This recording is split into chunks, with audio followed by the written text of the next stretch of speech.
අයිබුවන් ඉතිං මේ දවස්වල පර්සනලි වාහන ඉම්පෝර්ට් කර ගැනීමේ යම් අඩුවක් අපිට පේනවා. මොකද ඒකට එක හේතුවක් බවට පත්වෙලා තිබුණේ එක වර්ෂයක් අවසන් වුණා. ඉතින් ඒ වර්ෂය අවසානයත් එක්ක ගොඩක් අය හිතනවා ඊළඟ වර්ෂය මන 2026 වර්ෂය ආරම්භ වුණාට පස්සේ 2025 වර්ෂයේ වාහනයක් යම්තාක් දුරක අඩු ගැන මුදල අඩුවෙන් අපිට මිලදී ගැනීමේ හැකියාවක් තියෙයි කියන කාරණය හිතේ තියාගෙන තමයි මං හිතන්නේ යම් අඩුවීමක් පෙන්වුවේ. මේකට තවත් කාරණයක් තිබෙනවා හේතුපාදක වෙලා. එම මේ කාරණය බවට පත් වෙන්නේ දැන් සේල් එකකට එහෙම නැත්නම් ලංකාවේ වාහන ආනයනය කරන කෙනෙක් වාහනයක් ආනයනය කරාට පස්සේ මේක කස්ටමර් කෙනෙක්ට විකුණන්න එයාට මාස 3ක සහන කාලයක් තමයි මේ වෙදි රජයෙන් දීලා තියෙන්නේ. ඉතින් මේ මාස 3 ඉක්මවා ගියාට පස්සේ එහෙම නැත්නම් මාස 3ක කාලය ඇතුළත එයාට විකුණ ගන්න බැරි වුණොත් යම් ලොකු මුදලක් රජය නැවත දඩයක් විදිහට අය කරනවා. ඉතින් ඒ නිසා බොහෝ ආනයනකරුවන් සේල් හිමියන් මේ මාස 3 ළඟාවෙත්ම මේ වාහනේ බිල අපි ලංකාවේ අපේ භාෂාවෙන් කියනනම් කුණු කොල්ලට විකුණන තත්ත්වයට ඇවිල්ලා තියෙනවා කියලා තමයි ගොඩක් කස්ටමර්ස්ලා අපිට කතා කරලා කියන්නේ. ඉතින් ඒකත් එක්ක ගොඩාක් කස්ටමර්ස්ලා බලාපොරොත්තු වෙනවා අන්නේ මම කියපු වචනයත් එක්ක ඒ බහැපු මිලටත් වඩා අඩුවෙන් ජපානයේ වාහනයක් ගෙන්න ගන්නත් සමහරු කතා කරලා අහනවා. අනේ එහෙමනම් අහන්න එපා කියන එක තමයි මේ ආයාචනාත්මකව කියන්න වෙන්නේ. මොකද ඔබ අමතක කරන්න එපා ඒ කියන්නේ ජපානයේ වාහන මිල සහ ලංකාවේ වාහන මිල ලංකාවේ ඔය තියෙන නීති රීති ජපානයට අදාළ වෙන්නේ නැහැ. ජපානය කියන්නේ ලංකාව කියන රට එක රටක් විතරයි. ඉතින් ඒ කාරණෙත් එක්ක ජපානයේ වාහන මිල තීරණය වෙන්නේ මේ ජපානයේ විවිධ හැසිරීම් සහ ජපානය අනිත් රටවල් බොහෝමයකට වාහන අපනයනය කිරීමත් එක තමයි මෙහෙ මාකට් එකේ මිල ඇත්තටම තීරණය වෙන්නේ. ඉතින් ඒ නිසා බොහෝම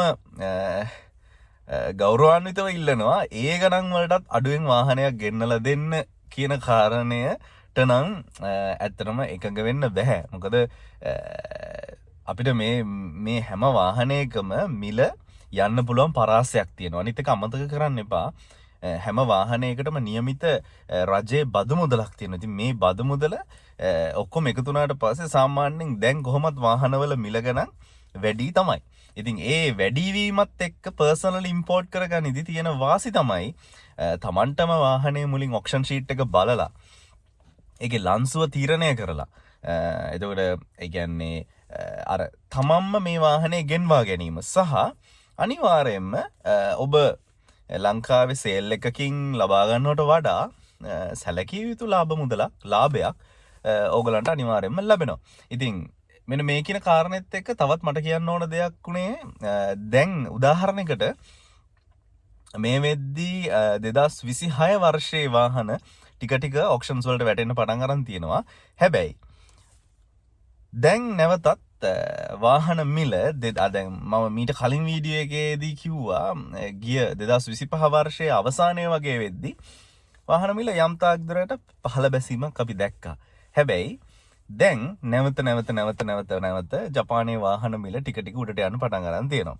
ඉතින් මේ කාරණේ සමහරව මට කතා කරාට පස්සේ අහනවා කොහොමද මෙහෙම වැඩි වෙන්නේ එහෙම කියන කාරණේ. ඉතින් අපි මේක අත්දැකීමෙන් මේ දේවල් දන්න හින්දා තමයි අර මුලින්ම කියන්නේ.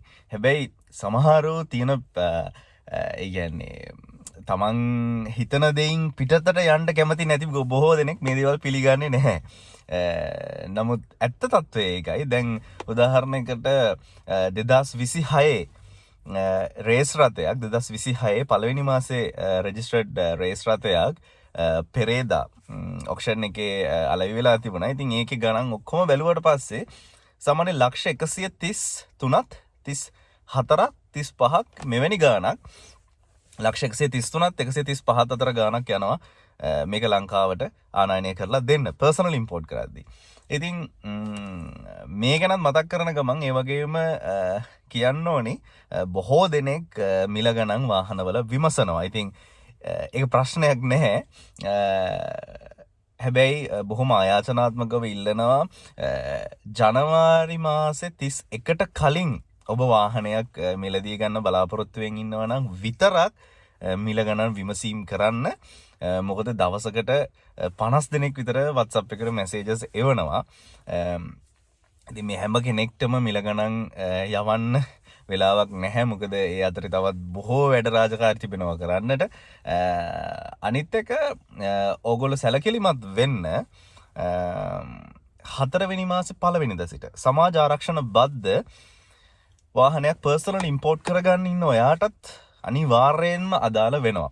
උදාහරණයක් විදිහට ටොයටා යාරිස් රථයක මේ සමාජ ආරක්ෂණ බද්ද ලක්ෂ 2.5ක් බවට පත් වෙන්නට පුළුවන්. ඉතින් එතකොට ඔබ හිතාගන්න යාරිස් රථයත් එක්ක අනිත් වාහනවල තත්ත්වය කොයි වගේ වෙයිද කියන කාරණේ.